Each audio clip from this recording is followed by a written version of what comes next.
Sejam todos bem-vindos. Esse é o programa Minha História, uma ação social da Associação Cícera Queiroz, é uma entidade de informação, e nós temos essa entrevista aqui hoje com Manuel Augusto Queiroz da Silva, onde ele vai contar um pouco da sua história e também vai passar para nós umas dicas, né? Eu falei para Manuel que a chamada aqui do título da entrevista dele vai ser Um Brasileiro Hiperativo Feliz.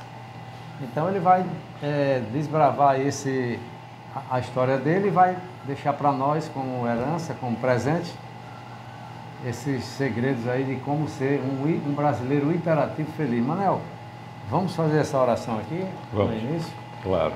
Hoje é dia 2 de janeiro de 2025, né? Estamos aqui em Natal, Rio Grande do Norte, capital do estado, a terra potiguar, e aproveitando a estada de Manuel aqui em Natal, a gente vai fazer essa entrevista com ele. Vamos fazer essa oração para abrir o nosso trabalho.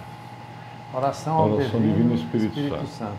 Vinde, Espírito Santo, enchei os corações dos vossos fiéis e acendei neles o fogo do vosso amor. Enviai o vosso Espírito e tudo será criado. Renovareis a face da terra. Oremos.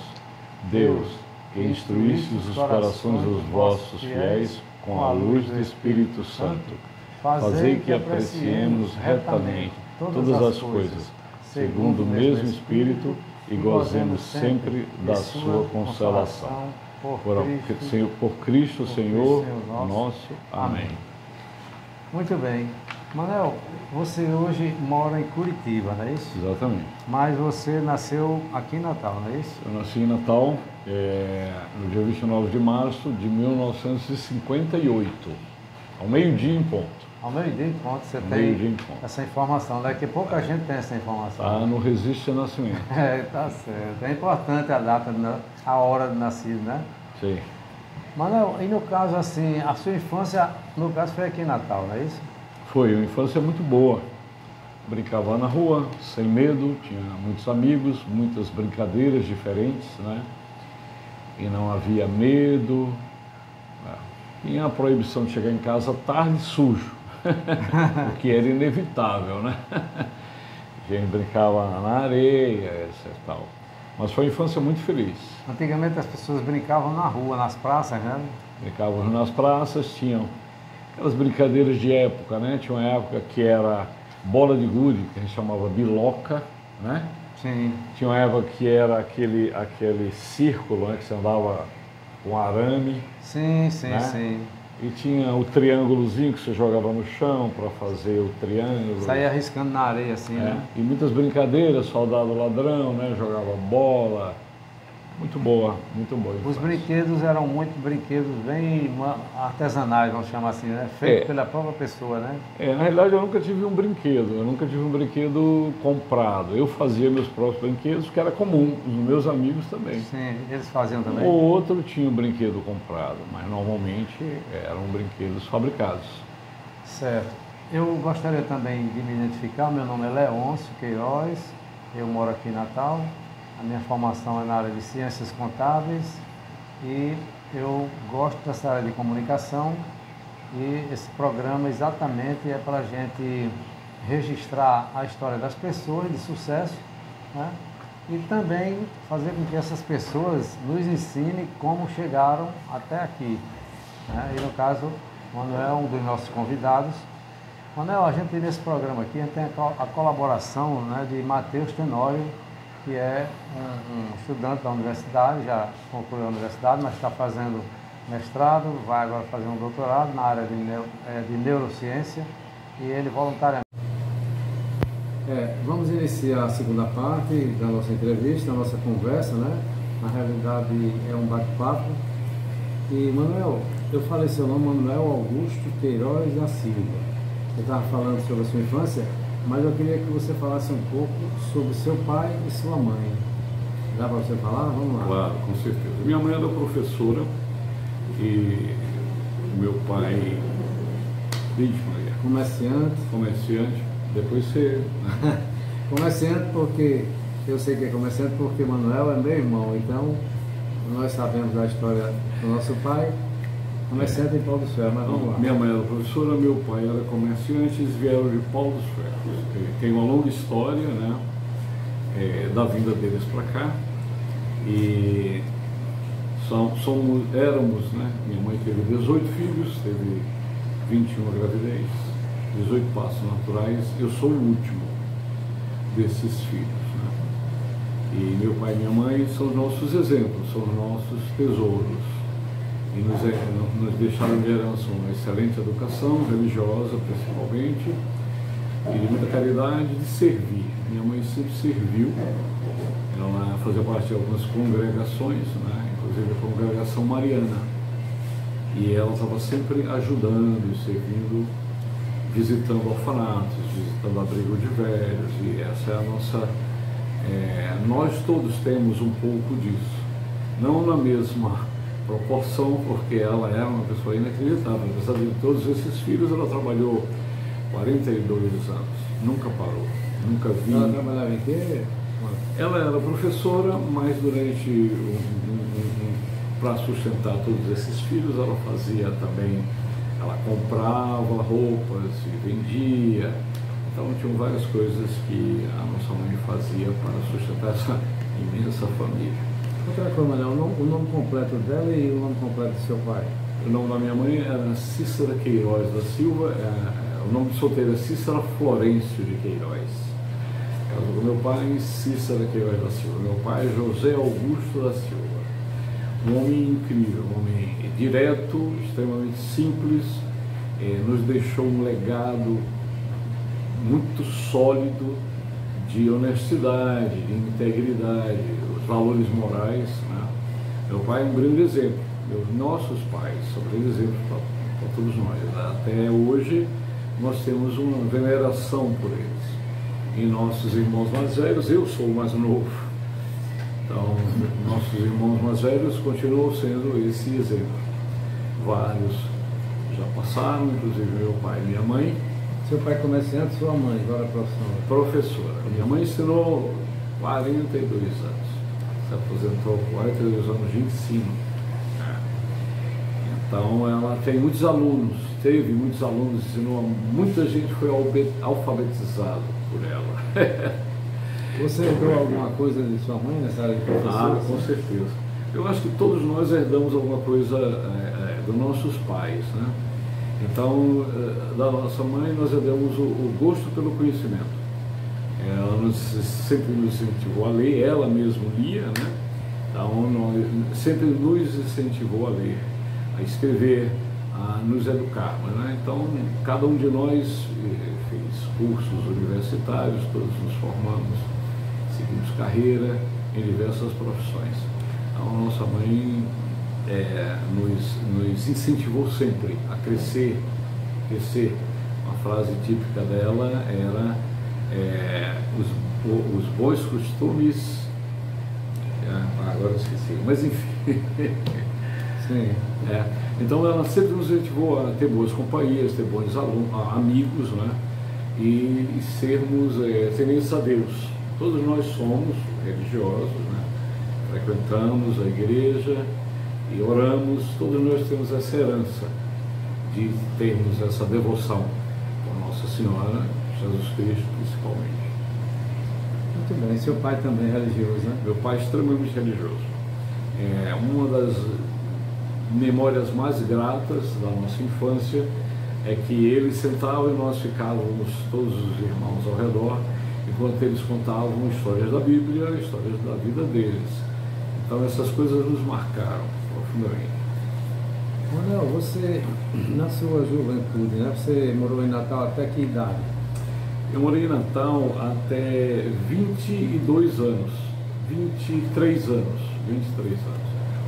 Eu trabalhei em vários lugares, fui professor, fiz curso de inglês, aprendi linguística, fonética, literatura, gramática, e fui professor de Esquebeu, Sociedade Cultural Brasil e Estados Unidos.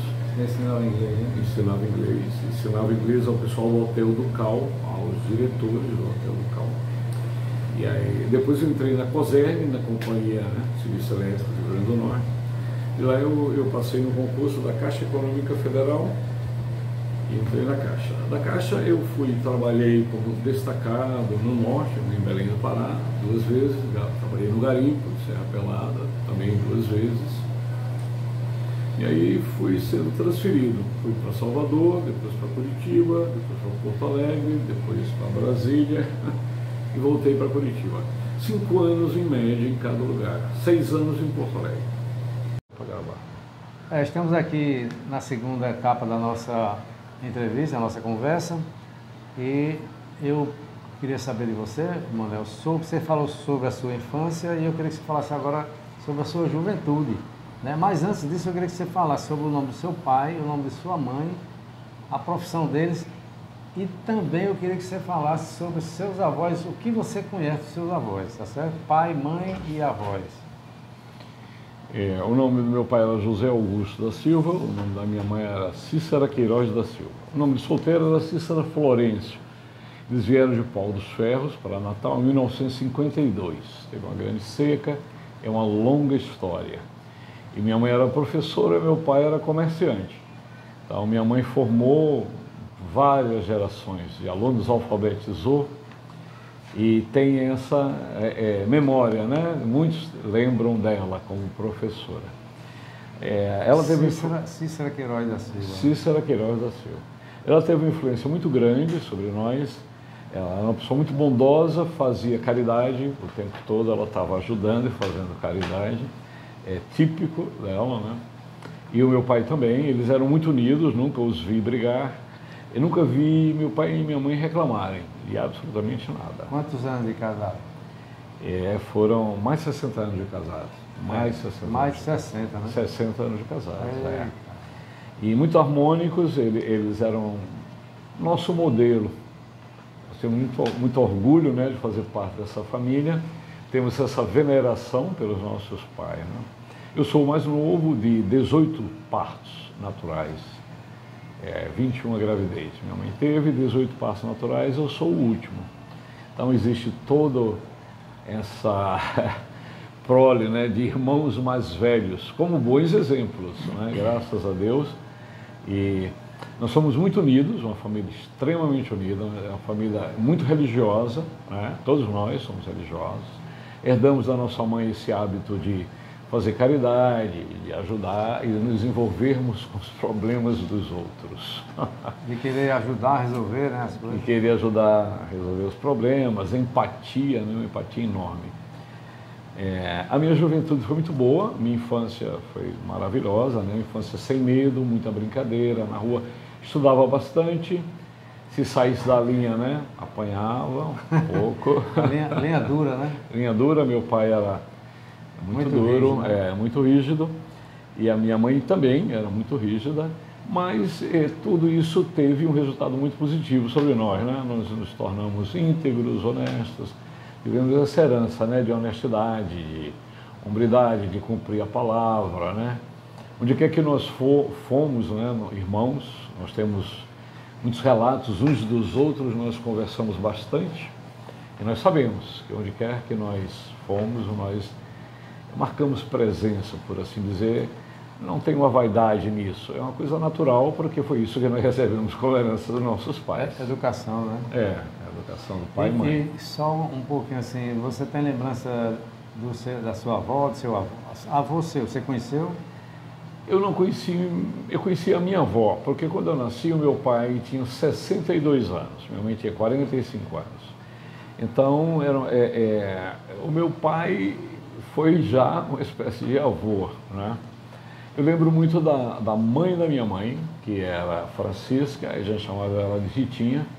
Ela era uma pessoa muito forte também e marcou muito a vida de todos os filhos, assim como de todos os netos. Quem a conheceu, tive o privilégio de conhecê-la. Todos falam dela como uma pessoa excepcional, muito forte, né? Defendia a prole assim de uma maneira. Ela perdeu o marido, nosso avô, João Florencio Queiroz, muito cedo, né? E cuidou dessa família imensa sozinho.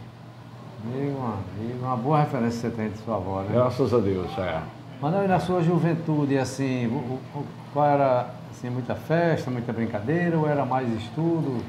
Era mais estudo. Eu sempre fui meio tímido, e li muito, eu sempre gostei muito de ler. Estudei na escola técnica, antiga escola industrial, no primário, né? Aprendi mecânica, marcenaria, olaria, rádio, né? Todas essas profissões.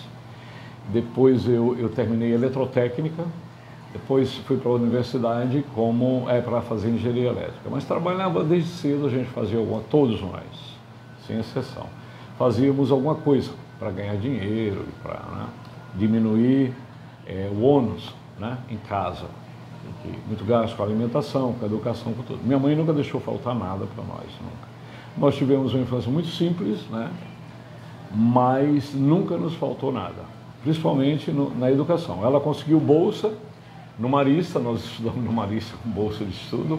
Ela era mariana, fazia parte da congregação mariana, e nós estudamos o primário no Marista, grande parte, né? Depois eu fui para a escola técnica, cada um foi para Ateneu, né? Os colégios, e sempre fomos bons alunos. A minha juventude, eu era muito tímido, etc., mas nadava, eu fazia esportes, eu nadei durante muitos anos, cantei em coral durante muitos anos. Você cantava no coral de onde? Eu cantei no coral da Escola Técnica, Escola Técnica Federal. Durante o tempo que você estudou lá, toda a vida? Durante o tempo que eu estudei lá, nós fomos para Curitiba, ganhamos o primeiro lugar no concurso nacional de corais, o que me incentivou a voltar a morar lá. Eu voltei e morei lá 2 vezes, num período de 5 anos. Agora eu estou há 18 anos de volta lá, né? Mas eu cantei coral em Porto Alegre, nadei em Porto Alegre também. Aqui eu nadei, fiz travessia de rio, travessia de lagoa. Em Porto Alegre eu fiz travessia da Lagoa da Conceição, né, 2.200 metros. Então, 2.200 metros? Então eu sempre teve essa tradição de exercício e bicicleta, né, que eu sempre gostei muito de pedalar. E no caso da Escola Técnica Federal, antigamente não tinha a quantidade de escolas técnicas que hoje é o IF, né? O IF, que é o Instituto Federal, né, de Educação. A Escola Técnica Federal, a pessoa fazia praticamente um vestibular para entrar, né? E fazia um teste para entrar e ficava todo mundo esperando com a mesma ansiedade que se tem quando se espera um vestibular. E passar na escola técnica era uma vitória, era um grande prêmio. Sim, E nós tivemos o privilégio de passar com excelentes notas. Nós compusemos uma turma chamada G. E nós temos muito orgulho de termos sido, né, a nota máxima naquela época. Era uma turma muito unida, até hoje nós temos o grupo da turma que se fala. Vocês se comunicam, a turma da Escola Técnica? Nós nos comunicamos sempre. Muitos de nós cantamos no coral, que era regido pelo Padre Pedro. Padre Pedro, capaz demais, muito capaz. Fomos para Curitiba e tivemos prêmio. Eu fui sócio-atleta, você podia escolher nadar. Se você não quisesse fazer educação física, eu escolhi ser sócio-atleta. Fui sócio-atleta do América Futebol Clube. Nadei anos pelo América, ganhei medalhas e tal. Naquela época tinha as competições, que eram as Olimpíadas, eram muito acirradas. A Escola Técnica, o Marista e o Ateneu competiam pelos melhores títulos, né? Então a gente se esforçava bastante. Era uma competição entre os colégios? Entre os colégios. Acirradíssima. As Olimpíadas, né? Com torcida organizada. Era como se fossem umas Olimpíadas assim, a nível nacional, sendo que era local. Era local. Meu amigo. Então, a Escola Técnica e o Ateneu e o Marista eram o maior grupo de atletas. E nós competíamos assim, dando tudo, todo fogo. Então você sempre foi bom nessa parte de atletismo, na área de natação? Na área de natação. Eu nadei a minha vida toda. E a natação foi bom para a sua saúde hoje? Excelente, até hoje, né? Excelente. Natação. Lá onde você mora, você ainda pratica? Eu nadei até fazem 4 anos que eu parei de nadar, porque eu me mudei, fui morar numa chácara, no meio do mato, morei bastante tempo no meio do mato. Agora eu voltei para a cidade, para Curitiba, e vou voltar a nadar. A academia do Gustavo Borges, né? Na minha rua. É pertinho de lá onde você mora? É pertinho. Aí você vai voltar a nadar? Vou voltar a nadar. Muito bem, meu amigo. Aí no caso você é novinho, passou no vestibular, no primeiro vestibular? Passei no meu primeiro vestibular em Engenharia Elétrica E eu tinha que trabalhar, já trabalhava na Superintendência de Obras do Estado, no setor de eletrificação rural. Ah, tá. Nós fazíamos todo o planejamento de eletrificação rural do Estado. Então, eu tive que mudar de curso, porque não dava para trabalhar, conciliar. Eram 3 turnos, né? O curso tinha matérias à noite, pela manhã, à tarde. Sim. Aí eu fiz uma reopção para economia. Sim, você foi para economia. Nessa época eu passei no concurso da Caixa Econômica Federal, eu trabalhei na Cosern, na Companhia de Serviço Elétrico, né? Foi muito bom a Cosern, fiz bons amigos lá. E depois eu entrei na Caixa Econômica Federal e passei num concurso interno e comecei a ser transferido e fazer cursos, e aí eu comecei a perder aula no curso de economia, eu tranquei o curso. Mas eu fiz vários cursos de computação, manutenção de rede de computadores, etc. Tal. Então o trabalho passou a ser uma prioridade para você, né? Acima até do estudo, né? Para me sustentar. Sim. Né? Vale salientar que os nossos irmãos todos começaram a trabalhar muito cedo, todos começaram a ajudar em casa, todos começaram a se sustentar. Na minha casa não tinha ninguém desocupado. Quer dizer que todo mundo tinha que colaborar, né? Todo mundo colaborava, todo mundo trabalhava, e eu comecei a trabalhar muito cedo. Fiz de tudo, né? E aí os trabalhos assim com carteira assinada, o primeiro foi lá na Superintendência de Obras do Estado, depois ensinei inglês no Esquebel, no FESC, ensinei para os diretores do Ducal, o Hotel Ducal. Deixa eu fazer uma pergunta a você. Você falou que sua mãe é professora, 42 anos, aí você também, de repente, aparece aí como professor, né? Aí eu pergunto a você, o que é que o escritor Câmara Cascudo, o maior folclorista, né, do Brasil, passou na sua vida assim, Câmara Cascudo? Câmara Cascudo tem uma passagem muito interessante na minha vida, porque eu ensinei inglês e matemática a Newton, que era neto do Câmara Cascudo. Então eu tive o privilégio de almoçar e comer com a Ana Maria, com o Newton, né, com o Camilo e com Dona Dália, que era a esposa do Câmara Cascudo. Eu tive o privilégio de conhecer a biblioteca dele, e ela me deu livros dele, né, que tiveram influência muito forte sobre mim, Câmara Cascudo. Já pensou, quer dizer que você conviveu na casa de Câmara Cascudo, um homem que publicou mais de 200 livros sobre a cultura brasileira. Conheci Dona Dália, conheci, né, Ana Maria, que era cronista social na época, o Newton. A família deles preserva muito bem. Conheci a Camila, né? Conheci todos. Elas hoje, a família preserva muito bem todo o patrimônio histórico. Patrimônio, né, de Câmara Cascudo. De Câmara Cascudo, uma figura importantíssima, que é importante todo brasileiro que for possível, deve conhecer a vida de Câmara Cascudo, que vale a pena, né? É uma família especial, todo mundo muito inteligente. O Newton tinha dificuldade em matemática, mas todo mundo tem, mas sempre foi uma pessoa muito inteligente. Tem um livro de Câmara Cascudo, são 200 livros, né? Eu tenho um livro que eu acho que assim, Um Brasileiro Feliz.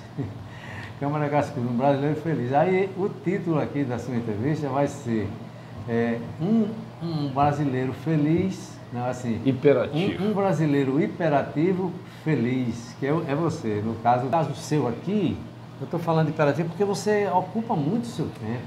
Na mesma época, eu nadava, estudava inglês, estudava francês, estudava violino e fazia cursos fazia a escola técnica e fazia cursos no SESC e Senai, ao mesmo tempo. Quer dizer que essa hiperatividade já vem desde a juventude. Desde a juventude. E lia muito, tenho um hábito de tomar notas.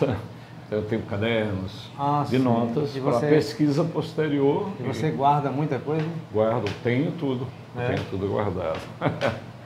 Muito bem, Manuel. Uma espécie de vício, né? A leitura. No caso, quantos anos de Caixa Econômica? Eu trabalhei na Caixa há 35 anos. Eu escolhi me aposentar. Eles queriam ficar com as pessoas mais antigas para preservar o conhecimento. Nós, na época, manualizamos todos os novos procedimentos. A Caixa adquiriu muitos créditos de outros bancos falidos, no Sul principalmente, mas aqui em todo lugar, o Banestado. grandes bancos, né? E aí criou um setor interno de administração de créditos de terceiros. Trabalhei nessa época e entrei na fase da rede de computadores. Era a rede ponto a ponto, né? Se você tocasse no fio, a rede inteira caía. Participei da instalação da rede Porto Alegre, né? E aí fui convidado para ir para Brasília. Voltei para a faculdade em Porto Alegre, fiz jornalismo. Eu pretendia fazer direito ou psicologia e terminou que eu fiz jornalismo. Foi excelente o curso na PUC. Deu para concluir? Na PUC do Rio Grande do Sul, concluí. E aí fui transferido para Brasília para trabalhar em manutenção de rede de computadores, né? Que trabalhei durante muito tempo. E você formou-se em jornalismo e você gosta muito de escrever, né? Que eu anotei que você tem muita matéria publicada na internet e você está criando aí seu próprio jornal, porque hoje em dia toda pessoa pode ter um jornal próprio, né? Você me falou que vai ter vou instalar eu me associei ao Archive. Archive é um grande arquivo da internet, onde você, como sócio, você pode colocar textos, o que você quiser. Você passa uma vida lá, tem de tudo, desde jingles a comerciais antigos, é fantástico. E aí eu vou colocar os meus escritos lá, por enquanto eles estão num blog, um blog do meu sobrinho. Mas eu também participei de concursos e ganhei 2 concursos, né, de contos. Foram bons prêmios, que me incentivou bastante. Um deles publicou um livro, etc. Então sempre gostei muito de ler e de escrever. Você hoje se alimenta da informação através de que, principalmente? Você lê, mas quais são outras fontes? Eu desde que meu primeiro computador, né, que eu ligado à rede, né, à internet, que eu baixo livros e me interesso por notícias. Então eu sempre me interessei muito por notícias, eis a atração pelo jornalismo, né? Então sempre quis ler sobre o motivo das coisas, sobre a causa e etc. Sim. Então eu busco muita informação, eu falo algumas línguas e leio em línguas estrangeiras, então eu pesquiso muitos fatos, sites aí no caso, no exterior. Aí no caso você vai atrás da fonte das informações, né? Eu vou atrás, eu anoto tudo, eu tenho muitas referências, boas referências, né? E tudo que eu ouço sobre determinada notícia, eu vou atrás e pesquiso e vejo e leio a respeito daquilo. Se tem alguma referência literária, eu procuro ler o livro ou o trabalho. Adoro ler teses. Teses, trabalhos acadêmicos. Gosto muito de ler esse trabalho acadêmico. Você gosta de ler isso? Eu gosto de ler trabalhos acadêmicos. Rapaz, não é todo mundo não, né? Então existem sites onde você entra e você tem acesso a trabalhos fantásticos, né? Na área da neurociência, então é uma maravilha, né? Muitos avanços. Qual foi o curso que você fez recentemente agora? Terminei psicologia transpessoal, voltei e fiz pós-graduação em psicologia transpessoal e estou habilitado para magistério superior, já estou atendendo. Me inscrevi como voluntário no Sistema Nacional de Atendimento de uma emergência e de emergência espiritual. E está sendo uma experiência muito boa trabalhar nessa área. Crescimento profissional e pessoal também. Pessoal, né? Curitiba aconteceu uma coisa muito legal. Lá tem uma universidade que carinhosamente chamam espírita, mas é uma universidade holística, né? Uma Universidade de Ciências Biopsíquicas, na época, que eu fui para lá, saí de Salvador, transferido para lá em 1991. E tinha uma meditação aberta ao público, que tinham guardas florestais, donas de casa, e eu participava dessas meditações às sextas-feiras, às 7 horas da noite. Ali eu comecei a meditar, fiz muitos amigos na universidade. Você hoje mora em Curitiba, né? Eu moro em Curitiba há 18 anos. Voltei de Brasília. Gosta de Curitiba, né? Gosto muito de Curitiba. Você se sente bem em Curitiba, né? Curitiba é uma cidade grande, é uma metrópole, mas se você quiser levar uma vida como cidade de interior, você leva, você fica tranquilo. Dá para conciliar? Dá para conciliar. Eu morei recentemente 6 anos, né, numa chácara. Foi excelente. Foi excelente. Uma das melhores coisas que já aconteceram comigo. Durante eu estava fazendo o curso, eu ia para o curso, ia trabalhar e voltava para a chácara. Dizem, né, que Curitiba é uma das melhores cidades do Brasil para se morar, né? É muito organizada, né? A população gosta muito da cidade. Quando eu morei lá, a primeira vez eu participei, quer dizer, assisti esse processo de educação pública. Eles ensinavam as pessoas em todas as oportunidades a lidar com o lixo, a lidar com a cultura, principalmente. A FIERGS de lá, né? A Federação da Indústria, ela subsidia as artes. Você paga 1 quilo de alimento, 1 litro de leite, para ver uma peça de excelente qualidade. Então, a vida cultural, a cidade sobrevive com a vida cultural intensa, né? Tensa. Orquestra. Todo domingo tem uma orquestra Música para o Povo. No teatro, um grande teatro, Teatro Guaíra. É R$10 o ingresso. Tem ópera para o povo também. E são espetáculos educacionais, onde o maestro explica para as pessoas do que se trata, fala da vida do compositor, fala da vida... É absolutamente fantástico. Curitiba eu tenho uma admiração. Todos os lugares que eu morei, Salvador também, gosto muito, Belém, né? Porto Alegre nem se fala, adorei Porto Alegre. Mas como eu estou morando lá agora, eu tenho uma admiração muito grande pelo curitibano, pelo Paraná, pela maneira como eles conduzem as coisas lá, né? Olha, você acha... eu queria, assim, iniciar na parte que eu gostaria de saber de você, assim, algumas orientações para você dar para o pessoal, com relação, assim... Eu estou dizendo que você é um brasileiro hiperativo, feliz, mas eu queria que você passasse o segredo do sucesso seu em ser um cara que sabe preencher o seu tempo, mas como é que você faz isso? Como é que você consegue? Porque pelo que nós estamos ouvindo aqui você falar, é muita coisa, desde a sua juventude, que você tenha uma vida intensa. Eu acredito que você vai falar aí, um dos segredos seria a alimentação, mas eu vou deixar você dizer. Então vamos lá. Quais os segredos, vamos supor, os 10 segredos que você daria para o nosso pessoal do Minha História a respeito dessa... Você é um brasileiro hiperativo feliz. Qual é o caminho aí para se chegar a isso? Eu acho que a primeira coisa é a curiosidade. Eu sempre fui muito curioso, eu sempre quis saber por quê. Eu vou até anotar aqui, Manuel, só um minutinho, vai lá, curioso. Então, a curiosidade leva à pesquisa. Então, eu sou um pesquisador nato, adoro pesquisar. Uma das coisas que eu mais gosto de fazer é pesquisar. Eu vou fazer uma pergunta a você. Nesse ponto aí, nesse segredo aí, quem é curioso faz pesquisa e quem não é curioso tem um prejuízo aí nesse ponto? Tem um prejuízo, recebe tudo mastigado, é passível de ser enganado, é passível de acreditar na narrativa do momento. E hoje em dia o mundo é cheio de histórias inventadas, né? Cada um, eu acho que todo mundo é inteligente para saber disso, né? Que não precisa ser partidário de nenhuma linha política de pensamento para perceber que nós somos meio guiados, teleguiados, né? Então, quando a gente é curioso, a gente descobre o que está por trás daquilo. Eu fiz jornalismo no Rio Grande do Sul. O Rio Grande do Sul é extremamente bairrista, digamos assim. Mas é um bairrismo positivo. Tem um ano de história do Rio Grande do Sul. Os gaúchos sabem cantar o hino do Rio Grande do Sul. Eles têm orgulho de ser gaúchos, né? E isso é admirável, porque então, nós não fomos educados assim, né? Sei. Então nós tivemos um ano na faculdade, na PUC, de manipulação do pensamento. Como estudando no curso? Estudando no curso. Como se faz para manipular as pessoas? As técnicas que foram usadas através da raça humana para fazer com que as pessoas se tornassem, que hoje usa-se o termo gado, usa-se o termo manada, usa-se também colmeia, né?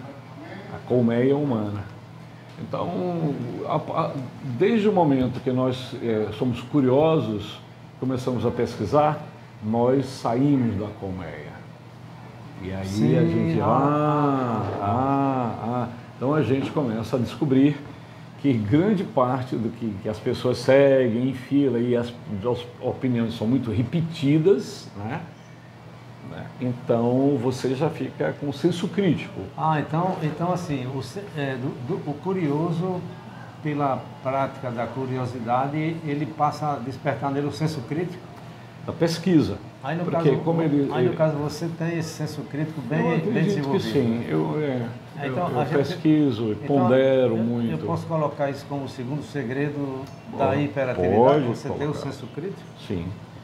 Você adquirir uma noção geral de como o mundo funciona. Porque a gente, de uma certa forma, é educado a acreditar nas instituições e achar que elas são sempre boas. E nem sempre é assim.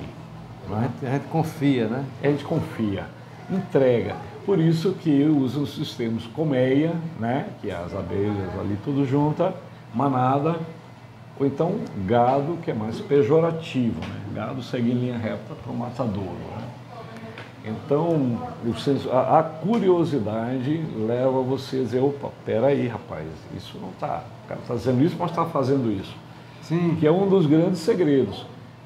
Veja o que a pessoa faz, não o que ela fala. A mentira, né, reina. No mundo da política nem se fala. Mas olhe bem, então a curiosidade leva a você a pesquisar, a querer saber um pouco além daquilo que está sendo dito. Bom, você falou em segredos, né? Mas vamos lá, o terceiro, você acha que assim, o fator tempo, como é que você administra o tempo, né? Eu cozinho, eu faço tudo. Eu tinha para mim, quando eu era novo, né, que tudo que um ser humano pode fazer, eu posso aprender. Então, nós éramos muito pobres e eu costurava, eu fazia meu sapato, eu sempre tenho orgulho de dizer isso, né? Que eu fazia as coisas que eu vestia. Mesmo antes de entrar na escola técnica? Mesmo antes de entrar na escola técnica. Você mesmo procurava resolver suas coisas? Fazia, E gosto muito de manuais, adoro manuais, adoro aprender, né, com alguma coisa. Com manuais. Então, peraí, então aqui tem dois segredos. Um é saber administrar o tempo, o outro é você resolver por conta própria as coisas, você resolve suas coisas você mesmo. Quando pode, né? Eu pesquiso, eu vejo no YouTube, nós temos essa dádiva hoje em dia do YouTube, da internet. A sua autorresolução. Se autogerir, né? Se autogerir. E em relação à administração do tempo, eu tenho os hábitos, as manias, né? Cada um tem suas manias. Eu anoto tudo. Então eu tenho anotado de tal hora até tal hora, de tal hora até tal hora, de tal hora até tal hora. O que você faz? O que eu devo fazer. Sim, o que eu programa. Você faz uma agenda. Então assim, para você ser uma pessoa superativa e ter sucesso, você prepara a sua agenda do que vai fazer? Preparo minha agenda, porque senão você se perde. Porque a mente, ela cria paixões, né? E aí você se apaga, dorme tarde, se alimenta mal, né? Então tem que ter aquela regra. A disciplina está escrito em todas as minhas paredes. Então, eu tenho a palavra, disciplina. Disciplina. Eu coloquei aqui o quinto segredo, o uso dos manuais, e o sexto seria a disciplina. Disciplina, né? É essencial, força de vontade. As duas grandes poderes que o ser humano tem, disciplina e força de vontade, são os grandes poderes. Mas força de vontade vem de quê, né? Vem de porque assim, tem que estar certo, você tem vontade, mas às vezes falta força. A força de vontade. Aí onde é que você vai buscar isso na resolução? Você estava dizendo há pouco tempo... Os motivos, você tem que ter um motivo. Qual é o motivo? Eu escutei você dizendo aqui há pouco tempo, antes da entrevista, eu vou aqui revelar para todos, que você disse assim, eu determino ser uma pessoa feliz, né? Como foi que você falou? Uma escolha. A felicidade é uma decisão, né? Que você falou? É uma decisão. Então, assim, para a pessoa ser feliz, não deve depender de ninguém. Ela tem que decidir, eu sou feliz, e construir isso. Isso. Não é isso? Quando eu tive o meu primeiro computador, eu comecei a entender que a cabeça funciona, nós funcionamos mais ou menos como um computador. E tudo que se repetia na minha cabeça 3 vezes eu anotava e dizia mecanismo, fechava um mecanismo. Então eu cataloguei muitos mecanismos. E a partir dali eu digo, se é um mecanismo, eu posso criar um outro mecanismo para substituir esse mecanismo. E comecei a digamos assim, me lapidar, né? Fiz terapia, né? Fiz algumas terapias cognitivas também, busquei ajuda no sentido de você se entender, né? Meditação, todas essas coisas, né? Então tudo isso é muito importante. Eu relacionei aqui assim a força de vontade, com a decisão, porque assim entre vontade e força eu coloquei aqui a palavra decisão, porque tem que ter uma decisão, tem que né? ter uma decisão. Eu vou me levantar da cama. Tem que ter um motivador. Aí você fica pensando assim, tá deitado, tá tão bom aqui, não vou me levantar não. Mas aí tem que ter uma decisão. A preguiça. A preguiça segura, não é isso? Nós tivemos a sorte na nossa família de cada irmão ser um conselheiro do irmão. Então eu tive um irmão, que me deu meu primeiro livro e ele me disse, aos 10 anos, ele disse: leia, porque a leitura vai lhe abrir todas as portas. Você pode não ter dinheiro, mas se você tiver leitura, qualquer lugar que você chegar, você tem diálogo, você tem ideias, você vai conversar, você abre. E foi um bom conselho que eu segui, porque ele me deu o meu primeiro livro. Então, é um motivador. Porque um drogado deixa de ser drogado. Digamos, bom, agora na área que eu estou, né, que é psicologia, ele tem que ter um motivador. Sim. Às vezes é Deus, às vezes é a família, né? Às vezes são os filhos, às vezes é o ser amado, né? Que só a existência daquela pessoa lhe incentiva, não, eu vou mudar. Sim. Quantas pessoas tem mudaram? Que ter um motivo tem um peso, né? Tem um peso, a motivação. Uma das minhas motivações, então, em relação a isso, é honrar minha família, porque eu admiro muito meus irmãos mais velhos e a gente, de uma certa forma, não é questão de ser mais nem menos, mas é questão de ser bom, né? Ser admirável em alguma área, de você ter diálogo também, né? Onde você chegar, você ter conversa, ajudar as pessoas principalmente, né? Você está falando sobre um pouco também, assim, esse respeito que você tem pelas pessoas mais experientes, é o quê? É uma espécie de uma gratidão ou admiração? Sempre tive admiração por pessoas mais velhas. Sim, sim. Sempre tive. Você acha que uma pessoa mais velha pode transferir para você experiência, é isso? Experiência, exemplos, principalmente. Muito bem. Né? Muito bem. Eu queria perguntar a você assim, sobre, no caso, um brasileiro hiperativo, feliz. O amor, quais os tipos de amor você pratica na sua vida, assim? Amor à vida, o amor a quê? Como é que você fraciona o amor aí? Todo mundo fala o amor, né? O amor é uma caixinha que cabe muitas atitudes, né? De uma certa forma, de uma maneira até grosseira, as cadeias do mundo inteiro estão cheias de pessoas que agiram por impulso amoroso e realizaram atos passionais. Então, tem que ter uma lâmpada, né? Tem que ter um guia. Porque o amor, às vezes a pessoa faz tolices. Sim. Através do amor. Então, o mundo antigo, né, os gregos, os filósofos, dividiam o amor, tanto que Vênus, ela tinha vários tipos, tinha Urânio, tinha vários, né, áreas nas quais Vênus atuava, e em cada área que ela atuava, ela tinha um atributo diferente. Ao mesmo tempo que ela era a protetora dos casamentos, ela também era a protetora das aventuras amorosas fora do casamento, que fazem parte da natureza humana. Então, existe o ágape, que é o amor de Deus, né? O amor, esse amor sobrenatural, né?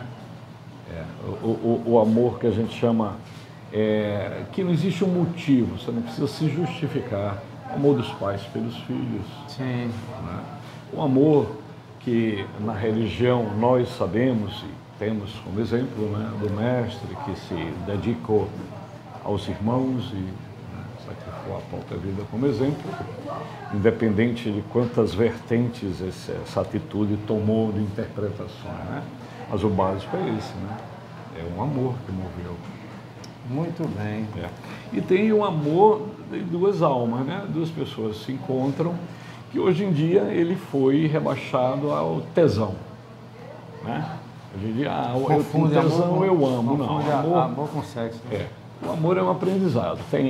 O primeiro livro que eu ganhei na minha vida foi Cartas a um Jovem Poeta, do Rainer Maria Rilke. Também tive o privilégio, a sorte de ler o Banquete de Platão, que versa sobre o amor platônico. E as pessoas... Você aconselha a turma a ver aí na internet? Sim, claro. O banquete? Porque